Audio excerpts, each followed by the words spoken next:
Hello, fellow friends and philosophers, and welcome back to the most mind-bending channel on YouTube, Life's Biggest Questions. I'm your voice in the void, Keegan Hughes, and today we have a brand new, extra odd SCP video for you. Before we get to the main topic of today's video though, there is a special message we'd like to address. Today's video is sponsored by the Great Courses Plus. If you have any interest in learning from some of the world's finest educators on any device you own, make sure to click the link in your description to get started on your free trial. I'm always learning new things in the job, whether I'm researching legendary monsters or finding behind-the-scenes insight about horror movies. As a content creator, filmmaker, and lifelong learner, I'm always looking for new ways to approach ideas. I find the best way to learn is to find masters of an art form and see how they do things. That's why I think the Great Courses Plus is such a fantastic resource for folks looking to learn. The Great Courses Plus is a subscription-based, on-demand video service filled to the brim with top-notch lectures and courses from excellent professors, educators, and experts from all sorts of fields. By subscribing, you get access to over 11,000 video lectures about anything that interests you, whether it be filmmaking, literature, math, history, cooking, or more. The Monsters Within course, taught by Professor Eric R. Williams and two other experts on things that go bump in the night, is a fascinating look at how scary stories are formulated to get under your skin and stay with you late at night. Perfect for you folks that love our LBQ content but maybe get a little creeped out by some of the topics. Right now, the Great Courses Plus is offering viewers a free trial. Please visit thegreatcoursesplus.com/questions or visit the link in the description below to start your free trial today.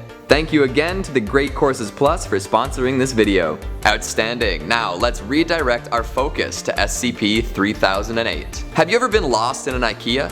Apparently it's a pretty common occurrence. Those big labyrinthian warehouses make it real easy for you to take a wrong turn and lose your bearings entirely. The absolute magnitude of these modular furniture stores also make it easy for people to camp out overnight, as proven by the countless YouTubers who decided to stick around after dark a few years ago. It may seem like fun, but if you change a couple factors, your trip to Ikea can quickly accelerate into terrifying territory. This is especially true when the Ikea is endlessly big and full of violent, faceless monsters. Yeah, you came into the store to buy a bedside table and a lamp, and now you're fighting for your life using the lamp as a weapon. Oh boy.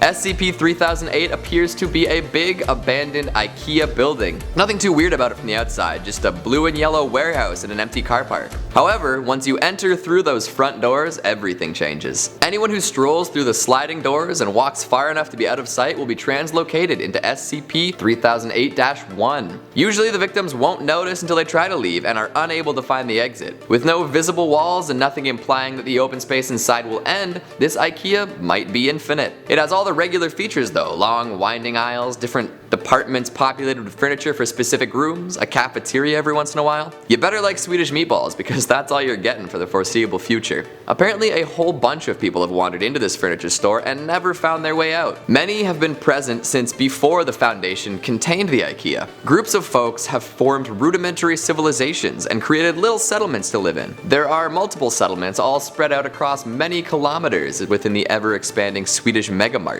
These towns help the folks living inside feel like people again, but they also perform a more urgent function. They defend against attacking entities. Designated as instances of 3008-2 or staff, these entities are humanoid in shape, but often have exaggerated and inconsistent bodily proportions. Anyone who has seen one will describe it as either too short or too tall. In addition to their weird bodies, these creepy creatures lack a face or organs. Plus, they're always wearing the Ikea uniform: yellow shirt, blue pants. Yeesh, not exactly the customer service we're looking for, huh? Oh, no thanks, I'm just browsing now, thanks. No, please leave me alone. 3008-1 has a day-night cycle consistent with the opening and closing times of a regular Ikea. The lights will flicker on in the morning and abruptly shut off once it's night. During nighttime, the freakish 3008-2s will become extremely violent and attempt to kill any human nearby. As they rip and tear, they can also be heard uttering phrases like, "The store is now closed. Please exit the building." Don't you think I would if I could? Once fluorescent daylight returns, they revert back to a passive state and will not bother anyone unless provoked. There are exits and people have escaped, but the locations of these seem to be inconsistent, always moving around, which makes it very difficult for individuals to make a concerted effort to leave. The most notable escapee made it out while the Foundation maintained containment. He was being chased by an instance of 3008-2 and killed immediately upon exit. Foundation agents discovered an Ikea branded notebook on him with an account of his experience ingredients in the anomalous store.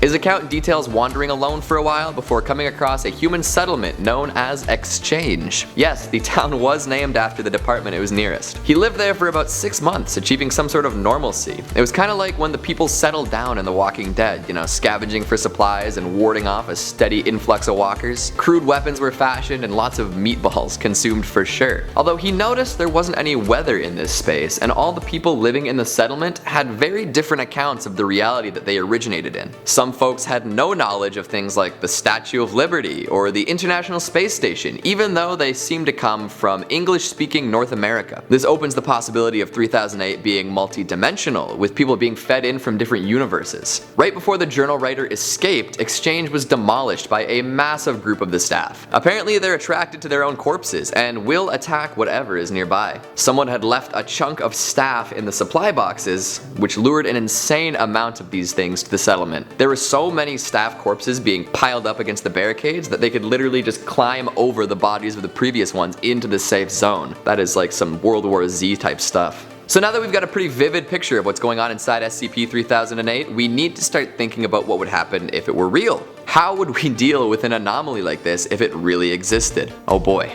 The easy answer would be to destroy it outright, but who knows what would happen to the people within. Plus, how do we figure out exactly where this thing is? And it seems to pull people from all sorts of different dimensions, so there's no guarantee that taking out one facade would really make any sort of difference at all. So what would probably end up happening was a whole lot of college students and city dwellers ending up trapped in the catacombs of Meta Ikea. Some people would even enjoy it. The modern world involves so much existential dread, it would be nice to have a singular purpose for a while, you know, just survive. No currency, no taxes, no rent, no career aspirations, just fortifying defenses and scavenging for Ikea frozen yogurt. The journal left behind by the escapee is a pretty solid description of what might happen if something like this were real. People would band together for safety and rebuild some semblance of a society. It's just what people do. His account was quite sunshiny though, with people from different settlements being totally generous and non-aggressive. This is less likely to happen in real life, well, because people are dicks. Yes, different groups would band together and form alliances based on mutual agreements, but there's always something in short supply and people don't often want to do without the essentials. So inevitably faction-based combat would break out, adding to the dangers of the already terrifying staff, like a true Walking Dead scenario. Maybe due to the anomalous properties of the Ikea, there'd be enough food and drink and shelter for everyone.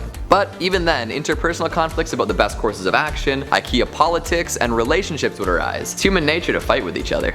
Eventually, a hierarchy would be established and different groups would be afforded different amounts of power. Once the dust settled, I think there would be potential for society to actually take leaps and bounds forward. There's enough technology in an Ikea to allow for some big scientific brains to recreate a lot of the amenities that exist in the outside world. Although plentiful, I don't think the staff are very smart and could likely be kept at a distance with electric fences, turrets, or other security measures.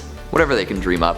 The space inside is boundless too, so I am sure advanced methods of transportation would be developed as well. Soon enough, a parallel modern society would exist within 3008, with all sorts of Ikea brand items repurposed to be everything people ever needed. Who knows? Maybe once the society spreads far enough, the exits will become more apparent. But at that point, would the folks even really want to rejoin society as we know it? They've recreated their lives here and probably don't feel like readjusting to the cruel, capitalistic hell world on the outside. Long live the Ikea people. And that's what there is to say about that. What do you think? Would a society blossom in the Ikea, or would it crumble? How would you deal with being stuck inside SCP-3008? Are there any other major megastars that would work better? Let me know down in the comments. Speaking of comments, let's take a look at some of your more scandalous ones from last time. X Apache X 666X says, what if Clifford the dog was alive? Dog food companies would be making bank. Imagine how much food that dude must eat. Greg Williams says, in my imagination, the dinosaurs would win over the evil human empire. We can only hope, Greg. Let the dinos roam again. Ida Io Lee says, Happy New Year's, guys. Good luck 2020. And to you too. And Dragon King says, I mean, if the Golden City is real, that would mean there are merfolk, vampires, mentors, and gorgons. I say the more the merrier. Add some excitement to our dull human lives. And that's all the time we have for today. Thanks for watching, and I'll see you next time.